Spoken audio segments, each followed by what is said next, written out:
श्री गुरुभ्यो नमः। धर्म प्रेमी सज्जनों, एक हमारे राहुल मिश्रा जी हैं, शिष्य हैं। उन्होंने प्रश्न लिखा है, गुरुजी कृपया करके बताइए कि मनुष्यों को भगवान कैसे किस प्रकार से मिल सकते हैं, कौन सा ऐसा प्रयत्न करें, कौन सा ऐसा कार्य करें, कौन सी तपस्या करें कलिकाल में कि जो है भगवान प्राप्त हो जाए। तो ऐसे तो आप अच्छे कर्म करिए, भगवान का भजन करिए, कार्य करते रहिए, भगवान का नाम जपते चलिए, भगवान के प्रति निष्ठा आपकी होना चाहिए, मानसिक संकल्प आपके होना चाहिए, भगवान को पाने के प्रति आपकी जैसे संसार को पाने की आपकी जिज्ञासा होती है, जैसे भोजन करने की जिज्ञासा होती है, ऐसी ब्रह आपको जब भगवान का पाने का हो जाएगा तो एक न दिन जरूर भगवान आप पे कल्याण करेंगे, आपको दर्शन देंगे। ऐसे भागवत जी के चतुर्थ स्कंद में लिखा हुआ है 31वें अध्याय का 19वां श्लोक है। तो ये श्लोक बहुत ही सबके लिए नोट करने लायक है, लिखने लायक है।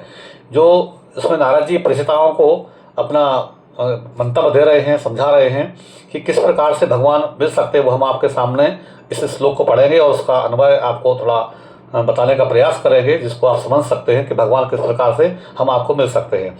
तो लिखा है, दयायाम सर्वभूतेषु संतुष्टया येन केन वा सर्वेन्द्रियाणि उपशान्तश्च तुष्यत्तासु जनार्दनः। अर्थात भगवान कह रहे हैं कि दयाया सर्वभूतेषु, मनुष्य सभी जीवों पर एक समान दया का भाव रखे। दयायाम सर्वभूतेषु, सभी पर, जीव जंतु जितने भी लोग हैं, अपने घर के पराये सभी पर, संसार के जितने भी नेत्रों से देखने वाले जीव हैं, दयायाम सर्वभूतेषु, और सब पर दया रखे। और संतुष्टया येन केन वा, हर प्रकार से, हर परिस्थिति में, दुख हो, सुख हो, संसार हो, कुछ भी हो, हर परिस्थिति में संतुष्ट रहने का प्रयास करे। तो संतुष्टया येन केन वा सर्वेन्द्रियाणि उपशान्त्यश्च, और सर्वे जो इंद्रियां हैं हमारी, 5 कर्म इंद्रियां, 5 ज्ञान इंद्रियां हैं, उनको वश में रखे, उनको कंट्रोल में रखे, उनमें शांति रखे, उनमें अपना पावर रखे। तो तुष्यत्तासु माने आशुतोष जनार्दना, अर्थात आशुतोष भगवान जनार्दन आपके सामने प्रकट हो जाएंगे, आपको कल्याण कर देंगे, आपका मनोकामना पूर्ण कर देंगे। लेकिन शर्त यही है कि आपको अपने इंद्रियों का कंट्रोल करना होगा। जो 10 इंद्रिय हैं, 5 कर्म इंद्रियां, 5 ज्ञान इंद्रियां, और सभी जीवों पर एक संभाव जैसा भाव रखना और संतुष्ट रहना। दुख हो, सुख हो, सब प्रभु तेरे हैं, दुख भी तेरे, सुख भी तेरे, ऐसा जो भगवान को भाव रख के समर्पित करते हैं, तो निश्चित रूप से उनको भगवान का दर्शन भी होगा, भगवान उनको कल्याण भी करेंगे। और अब आप समेत अपने आप को हमेशा भगवान के सन्मुख पाएंगे, भगवान आप पर अनुग्रह करेंगे। इन्हीं शब्दों के साथ भगवान के चरणों में नमन करता हूँ।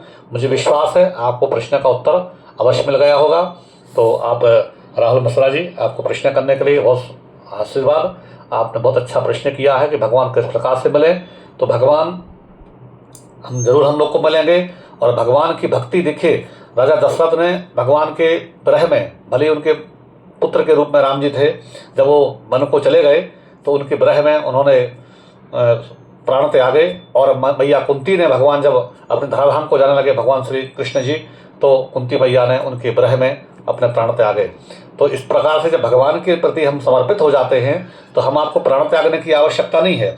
हम आपको उस तरह का विरह करने की, जैसे हम संसार में अपने बाल बच्चे, पत्नी में, पति में, या हम अन्य संसार की भौतिक सुखों में, धन संपदा में लगे रहते हैं, दिन रात चिंतन करते हैं, ऐसा चिंतन अगर हम परमात्मा में करेंगे तो निश्चित ही हमारा कल्याण होगा। भगवान हमारे सन्मुख होंगे। भगवान हमारे इसलिए नहीं हम लोग को दिखते हैं कि हमारे अंदर जो काम, क्रोध, लोभ, मोह, माया भरी हुई है, इसलिए भगवान हम लोग को सपने में दिखाई नहीं देंगे।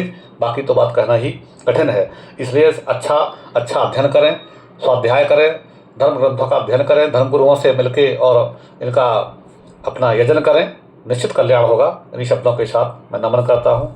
अस्तु कल्याण।